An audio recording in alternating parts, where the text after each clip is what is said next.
नमस्कार, आप देख रहे हैं न्यूज 18 का डिजिटल प्लेटफॉर्म। मैं हूं आपके साथ सृष्टि शेखर। देश के करोड़ों सरकारी कर्मचारी और पेंशनर्स इस वक्त जिस खबर का सबसे ज्यादा इंतजार कर रहे हैं, उससे जुड़ी बड़ी जानकारी सामने आई है। जी हां, 8वें वेतन आयोग को लेकर अब ऐसी रिपोर्ट आई है जिसने कर्मचारियों की उम्मीदें और भी बढ़ा दी है। माना जा रहा है कि साल 2027 केंद्रीय कर्मचारियों के लिए बड़ी राहत लेकर आ सकता है। All India NPS employees federation के रिपोर्ट के मुताबिक अगर सब कुछ तय समय के अनुसार हुआ तो अप्रैल 2027 से कर्मचारियों के बैंक अकाउंट में बढ़ी हुई सैलरी के साथ पिछले महीने का एरियर भी आ सकता है। यानी कर्मचारियों को सिर्फ सैलरी बढ़ोतरी ही नहीं बल्कि एक मुश्त बड़ा भुगतान भी मिलने की संभावना है। अब सवाल ये कि आखिर 8वां वेतन आयोग कब लागू होगा, कर्मचारियों को कितना फायदा मिल सकता है और एरियर का पूरा गणित क्या है। तो चलिए इस पूरी खबर को आसान भाषा में समझते हैं। दरअसल भारत में हर 10 साल में नया वेतन आयोग लागू किया जाता है। इस आयोग का काम होता है सरकारी कर्मचारियों की सैलरी, भत्तों और पेंशन की समीक्षा करना और फिर अपनी सिफारिशें सरकार को सौंपना। 7वां वेतन आयोग 1 जनवरी 2016 से लागू हुआ था। ऐसे में नियम के अनुसार 8वां वेतन आयोग 1 जनवरी 2026 से लागू होना चाहिए, लेकिन अब तक आयोग की अंतिम रिपोर्ट सरकार को नहीं सौंपी गई है। रिपोर्ट्स के मुताबिक आयोग को मई 2027 तक अपनी सिफारिशें देने का समय मिला है। हालांकि कर्मचारी संगठनों का कहना है कि अगर प्रक्रिया तेज हुई तो अप्रैल 2027 से ही बढ़ी हुई सैलरी मिलना शुरू हो सकता है। यानी कर्मचारियों के लिए 2027 बेहद खास साल साबित हो सकता है। अब बात करते हैं सबसे अहम मुद्दे की, जो है फिटमेंट फैक्टर। सरकारी कर्मचारियों की सैलरी तय समय से फिटमेंट फैक्टर सबसे बड़ी भूमिका निभाता है और यही वो फॉर्मूला होता है जिसके आधार पर बेसिक सैलरी बढ़ाई जाती है।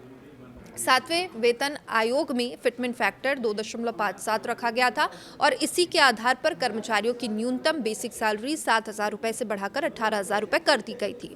अब 8वें वेतन आयोग में सरकारी संगठन फिटमेंट फैक्टर को 3 गुना या उससे ज्यादा करने की मांग कर रहे हैं। अगर सरकार इस मांग को मान लेती है तो फिटमेंट फैक्टर 3 तय होता है और मौजूदा 18,000 जो बेसिक सैलरी है वो बढ़कर लगभग 21,600 रुपए हो सकती है। हालांकि यहाँ ये समझना बेहद ज़रूरी है, ये सिर्फ बेसिक सैलरी का अनुमान है। असल फायदा इससे कहीं ज़्यादा होगा क्योंकि बेसिक सैलरी बढ़ने के साथ साथ डीए यानी कि महंगाई भत्ता, एचआरए यानी कि हाउस रेंट अलाउंस और दूसरे भत्तों में भी इजाफा होगा।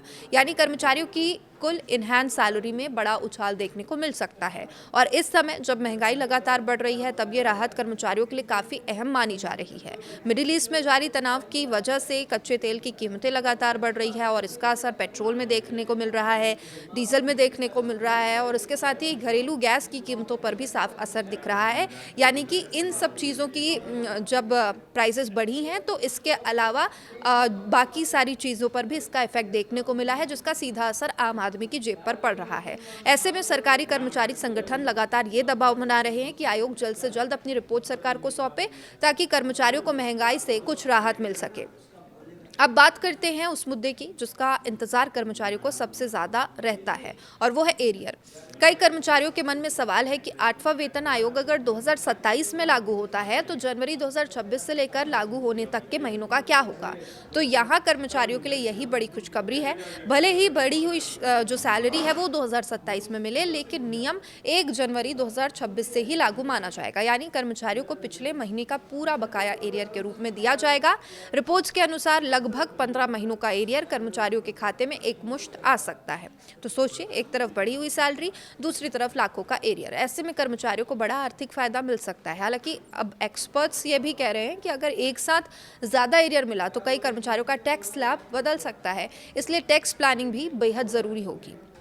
और अब बात पेंशनर्स की भी करेंगे। सरकारी कर्मचारियों के साथ साथ देश में लाखों पेंशनर्स भी 8वें वेतन आयोग से बड़ी उम्मीद लगाए बैठे हैं। फिलहाल न्यूनतम पेंशन 9,000 रुपये है, लेकिन पेंशनर्स संगठन इसे बढ़ाकर 20,000 रुपये करने की मांग कर रहे हैं। उनका कहना है बढ़ती महंगाई में मौजूदा पेंशन से खर्च चलाना मुश्किल हो जा रहा है।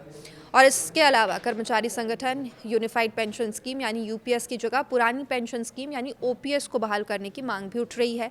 अब देखना होगा कि आयोग इन मांगों को अपनी अंतिम सिफारिशों में कितनी जगह देता है। फिलहाल इतना ज़रूरी कहा जा सकता है कि 8वां वेतन आयोग सिर्फ बढ़ी हुई सैलरी का मामला नहीं है, बल्कि एक करोड़ों कर्मचारियों और पेंशनर्स की आखिरी उम्मीद से आर्थिक उम्मीद से जुड़ा हुआ मुद्दा बन चुका है। अगर सरकार कर्मचारियों की मांगों पर सकारात्मक फैसला फैसला लेती है तो आने वाले समय में सरकारी कर्मचारियों की आर्थिक स्थिति में बड़ा बदलाव देखने को मिल सकता है।